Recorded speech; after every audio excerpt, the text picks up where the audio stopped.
Hey guys, welcome back to my second episode of Hackers.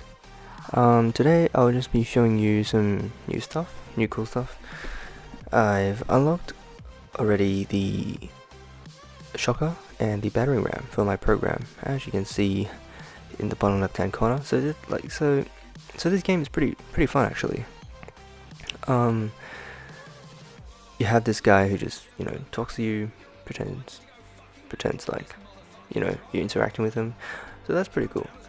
As you can see, I've also leveled up into, I think, a core level 5. Yeah, 5. Yep. And I've already built my third turret, my second code gate, and my first scanner. So the scanner is the purple thing you see in the right hand corner. Anyway, I'm just going to show you a replay of this guy who attacked me. I didn't really set this up properly, to be honest. I was in a rush. I just, started building everything as soon as I could build those new defenses. Well, anyways, as you can see, the battering ram just, it's really good against the code gate. Really good. And then he's just going to move on using some more beam cannons. I find beam cannons really strong, really useful, and plus they're quite cheap if you compare it to the other programs that you can use. It's pretty standard, which is what I like about it. It's really standard, basic, easy to use, something that all new players should get used to.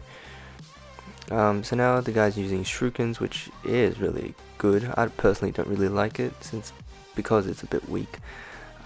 But if you do have the space and a knack for using shurikens, then by all means. So yeah, he's sort of like just taken over my entire network already. It's kind of sad. I didn't really set it up properly for it. But you'll find that in the earlier core levels, like when your core isn't super high, you find that your defenses get breached quite easily. For me personally, recently, my defense has held up around half to 60% of the time. The other 40% I do lose some resources and I do lose some reputation, but I've sort of just hovered around the 450 range, not going up, not going down. I haven't been really raiding much either.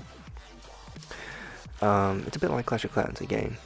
You raid for resources, you raid for in order to increase your reputation, your trophies, and you get to be placed on the leaderboard, possibly, and you can reap the rewards.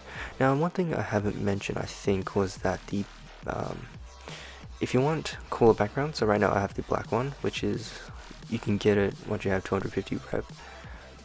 And I've also unlocked the third background, which is when you get 500 rep, you can use this new background called the white marble, which I will show you later on in this video. So now I'm just sort of like wondering, maybe I should rebuild this. So as you go up the core levels, you probably do need more internet connections, and that does mean that your network is more easily breached, but that's just one of the requirements of the game. Otherwise it'd be too hard to attack those high level bases. So this is what my base looks like with the white marble background. It's what I unlocked at 500 rep. I just sort of dropped back down since, because I wasn't really too fussed if I kept it or not. I was more focused on building my defenses first, getting my resources up, building my mines and my pumps. Yeah, so it's pretty cool. I really like the fluidity of this game. It feels really smooth. Everything just feels modernized. Really cool. Anyway, I still need to upgrade my defenses first. My resources are pretty much maxed. I just need, defenses are just expensive, period. You'll find that soon enough. It takes time to make resources. Anyways, so you can also find these credits for free on the world map, and that's really, it's like your in-game currency, which you could buy with real money. It's just a possibility. Now I have noticed a glitch in this game is that when sometimes, no, not all the time, but sometimes, if I'm scouting out another network and I disconnect, I lose cups without any notice. Even if I haven't attacked, I just lose reputation, which is not cool. Which means I have to regain that. I don't really like that. I really hope they patch it up soon. Anyway, so I decided to attack this base. I thought I could take it. Just using worms. To be honest, I feel worms are a bit slow. I think they're still only level 1 here, which is why they're a bit slow. So a tactic that I like to use is bring some beam cannons for additional support and some ice walls, just because they're cheaper than protectors. Protectors are really good protectors, hence the name, but the problem is that they're more expensive and they take a lot more disk space, and disk space determines how many programs you can bring on a attack like this. So I'm really hoping to increase my disk space first before I start bringing out the big troops, etc., etc. So right now I'm still trying to formulate my strategy on working out what the best composition of programs are. I thought about using one battering ram, one shocker, a couple of walls, sometimes definitely beam cannons, maybe 3 worms, and perhaps a data leech. So what I realized is that my recent attacks, I've always lost out based on not enough time downloading the core data, and that's really mainly because I spent a lot of time just trying to get through the defenses first and trying to build up my worms first. Luckily, I was lucky with this raid. As you can see, I took everything, took all the resources, but I knew that I have to improve my strategy from then on. So yeah, I mean, I really hope you guys, you definitely should try and play this game. It's really fun. Definitely take some strategy. Personally for me, I love games that require thinking, that require strategy, planning, etc., etc. Because I really do believe that these games, they do teach us lessons that we should apply to our own lives, that we should always have a plan, we should always, always look out for weaknesses, protect our weaknesses, find what our strengths are, consider all the possibilities, and yeah, there you go. Yeah, so I think when you design your network is that you want to place the antivirus programs, so the sentries, next to turrets. The reason being is that when your opponents attack you, they attack the sentries first, which gives just turrets time to actually try to take down their programs first before they can take you. So right now I actually made my new base, so I connect my 3 internet connections to the weakest and most useless structures for defense in this game. I then parallel it with 2 code gates.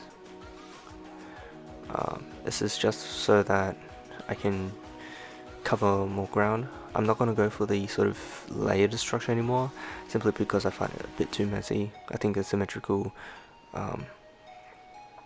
network is probably more harder to attack. Yeah, so far it's worked out well, this base. I've yet to show you my updated one, but this is sort of this clip was about 2 days ago, 1 day ago. I was a bit busy with uni work because I had an exam today, so yeah, that did really just sort of stop me from playing for a while. Yeah, I really do encourage everyone to just get into it. It really is pretty cool, like nifty. I've always sort of wanted this sort of game to happen. So now I'm going to be connecting this to the scanner. So the scanner's purpose is to really just look out for any programs that are specialized for not being detected. So what you want to do is you want to play the scanner in pretty much the center of your network. So so you can reach everywhere.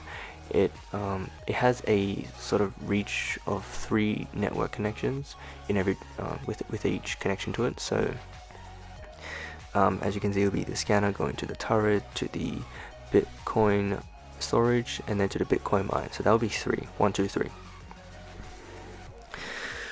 Hence, you should definitely maximize the surface area that it covers. That is in order to minimize the chances of your opponents trying to get onto your network and take you down before you even realize it. So I just sort of decided, maybe I should just make it more symmetric. Sometimes too many connections isn't good. You do want a lot of antivirus, you do want a lot of nodes, spreading a lot of antivirus programs around, but at the same time, if your opponent does have a lot of worms, that is a big problem. It means that your core level, for example, can be attacked on 3 sides at the same time. So as you can see, I've already unlocked the battering ram. There's a shocker, beam cannon, worms, and this is really just to test out new army compositions. I'm no expert, but this is just what I find the most effective. So anyways, we're just gonna go into have a look at what the so they also have daily challenges which you can do. Pretty cool. To be honest, I'm not too fast. You can definitely earn credits this way, but yeah. Right now, so I'm just going to demonstrate the battering program. So every time you unlock a new program, you get to try it out, which is pretty cool, for free.